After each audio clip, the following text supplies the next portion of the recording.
আমরা ইসলাম ড্রাগসের বিরুদ্ধে একটু মানুষের ভিতরে সচেতনতা বৃদ্ধি করার লেগে।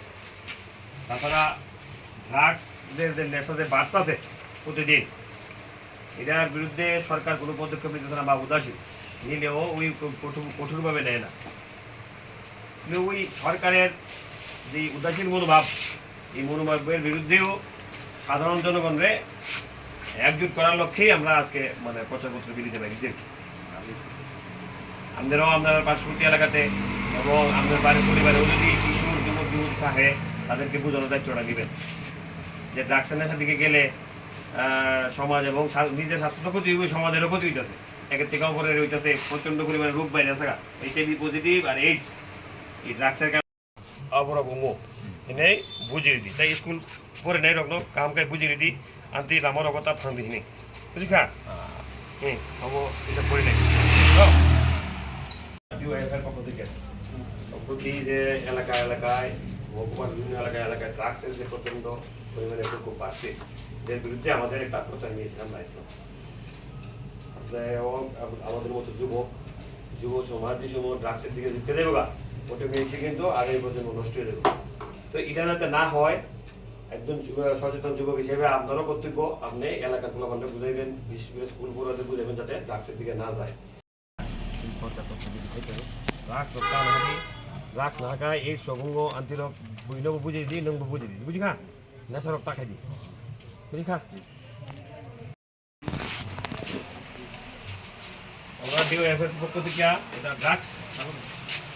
ড্রাগসের বিরোধী প্রচারের লেগে আমরা আসলাম। যুব সমাজ ড্রাগসের নেশায় আসক্ত হয়েছে, নষ্ট হয়ে যেতেছে, খুন, তারপরে ছিনতাই, চুরি, ডাকাতি বাড়তেছে দিন দিন।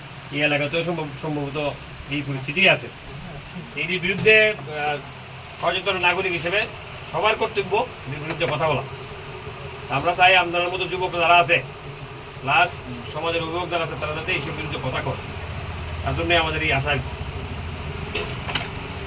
আর আপনার বাড়ির যদি কিশোর বা ছোট্ট বাচ্চাটা থাকে, তাদেরকে বুঝাইবেন যাতে এই ড্রাগসের নেশার দিকে না যায়। আমরা ডিওএফের পক্ষ থেকে আসলাম এলাকায় যে ড্রাগসের নেশার যে আমরা করে রেখেছি লাইভের মধ্যে করলে আমি একবার নিশ্চয় করছি না লাইভের মধ্যে। তবে আমি চাই আগামী দিনে বাচ্চারা নেক্সট জেনারেশনটা যাতে ড্রাগসের দিকে না যায়। তখন অনেকবার এই কদিন তো আমরা খেলাধুলা করি, ক্রিকেট খেলায় বাচ্চারা খেলাধুলা করে দিচ্ছি। এর মধ্যে দেখলাম এখন ড্রাগস থেকে হয়, ড্রাগস কেটা আনে এই এলাকার মধ্যে কেটা বিক্রি হয়, এটা প্রথম করতে লাগে। জানে সবাই জানে। এর মধ্যে কিছু কার হাত আছে এর মধ্যে, এটা কিন্তু অলরেডি লম্বা হাত। এটার মধ্যে নিজের বাড়ি করে হোক না যে কোনো লোক হোক, কোনো এর মধ্যে কোনো জাতপাত নাই, সবাই মিলে আগামী দিনে আমরা এটা চেষ্টা করতে লাগবো। আর প্রশাসন যখন আমরা সাথে যখন আমরা কাজ করে আমরা লাগে, প্রশাসন আমরা যখন কই যেমন আয় আমরা এখানে আমরা সাহায্য করবো হয়তো। আপনারাও উদ্যোগ নিয়ে সেটা চাই। যেমন এখন আমরা প্রায় সময় দেখি কলেজের মধ্যে আয়া ড্রাগস পাওয়া যায়, এরপরে সোশ্যাল মিডিয়ার মধ্যে ভাইরাল হয়ে জায়গা। আর এই এলাকায় একটা আছে এরিয়ার মধ্যে চাকমাঘাট, এরপরে আছে বান্দার চমনি, এখান থেকে প্লাবন যায়। আমি প্রায় সময় দোষী প্লাবনটা অনেক প্লাবনে আটকেছি কয়েকদিন আগে। আটকান পরিস্থিতি করে তারা কি করে, ওই দিনে একদিন ধরা পড়ছে মানিক বাজার, ওই দিনে গেছে কোনো যুবক করছিল, তার নাম পছন্দ ত্রিপুরা। এর মধ্যে দুদিন পরে আমার ছুটির জায়গা বাচ্চারা তো অলরেডি বুঝে না, তারা তো ইয়ং প্লাবন 16 বছর 12 বছর ইয়ং প্লাবন খাইতেছে। আর কদিন পরে এলাকাতে চোর হয়, রাবার চোর, বাড়িঘর থেকে ডেক চোর, দোকান লুটপাট হয়। তো আমরা কি করবো, ব্যবসা করি, শুধু বিজনেস করে দিই চলি। এর মধ্যে আমরা চোরের জায়গা, মুরগ চোর, বাড়িঘরে সর চোর, গরু চোর, প্রত্যেক চোর হয়। আগামী দিন তো কোনোদিন চুরি হয়েছে না এক সময়, এখন দিন আমরা চোর সংখ্যায় বাড়তেছে, ড্রাগসই বাড়তেছে। ওখানে এটা বন্ধ করার লেগে সবাই মিললে উদ্যোগ নিতে হবে, সবাই মিললে সাহায্য করতে হবে। আমরা চাই মানে এলাকাটার মধ্যে যেমন সবাই মিলে কাজ যেমন করতে পারে।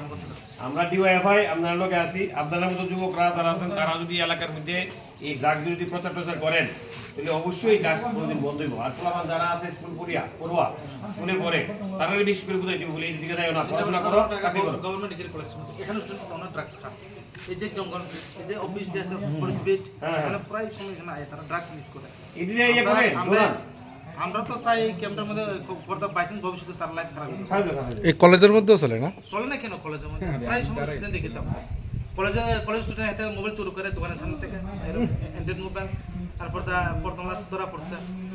এটা আজকে থেকে আমরা 3-4 বছরের ঘটনা। এটা তো সমাজের অবনতি। শিক্ষার্থী বলো, আমাদের শিক্ষার্থী ভালো লাগবে না। এর মধ্যে ড্রাগস এই কারণে এরকম যে ড্রাগস চুরি টুরি এদিকে মানে কেমন মানে বুঝতেছেন কতদিন যাবত এটির উৎপাত বাড়ছে? আজকে মিনিমাম আগামী দিন আজকে তো অনেক বাড়ছে, আগের থেকে অনেক বাড়ছে, কমসে কম 80 থেকে 90% বাইরে গেছে। এই এলাকার মধ্যে পুরো ড্রাগস চলতেছে। বিগত 2018 সালের পর থেকে সারা রাজ্যের সাথে আমাদের মহকুমায় ড্রাগসের প্রচণ্ড প্রকোপ, ড্রাগস আসক্তি যুবদের মধ্যে বেড়ে গেছে। সেই দিকগুলি বিবেচনা করে আমরা ভারতের গণতান্ত্রিক যুব ফেডারেশন সংগঠনগতভাবে সিদ্ধান্ত নিয়ে মহকুমা এলাকার বিভিন্ন বাজারগুলিতে ড্রাগস বিরোধী প্রচার নিয়ে যাচ্ছি এবং ড্রাগসের যে মারাত্মক দিকগুলি তার বিরুদ্ধে যুব সমাজকে সচেতন করতে এবং ড্রাগসের কারণে যে HIV পজিটিভ এবং এইডস রোগীদের পরিমাণ দিন দিন বৃদ্ধি পাচ্ছে, তাছাড়া খুন, সন্ত্রাস, ছিনতাই, চুরি, ডাকাতি ইত্যাদিও বৃদ্ধি পাচ্ছে, তার জন্য সমাজকে সচেতন করার লক্ষ্যে আমরা ডিওয়াইএফআই টেলিয়ামোড়া বিভাগগুলির পক্ষ থেকে আমাদের কর্মীরা আজকে টেলিয়ামোড়া মহকুমা এলাকার খাসিয়ামঙ্গল বাজারে আমাদের সংগঠনের প্রচারপত্র বিলি করি এবং জনসাধারণের সাথে ড্রাগসের মারাত্মক দিকগুলি নিয়ে বিশদ আলোচনা করি এবং তাদের বক্তব্য আমরা শুনি এবং আমাদের বক্তব্য আমরা তুলে ধরি। তাছাড়া ড্রাগসের বিরুদ্ধে সরকারের যেভাবে পদক্ষেপ নেওয়া প্রয়োজন ছিল সেই পদক্ষেপের ক্ষেত্রে আমরা লক্ষ্য করছি সরকারের যথেষ্ট উদাসীনতা। সেই উদাসীনতার বিরুদ্ধে মানুষকে ঐক্যবদ্ধ করতে আমরা আজকের এই কর্মসূচি সংগঠিত করেছি। আমরা আশা করি ড্রাগসের বিরুদ্ধে আমাদের মহকুমা এলাকার সচেতন যুবক থেকে শুরু করে অভিভাবক মণ্ডলী আমাদের সহযোগিতায় ড্রাগসের বিরুদ্ধে, নেশার বিরুদ্ধে আমাদের সাথে এগিয়ে আসবেন।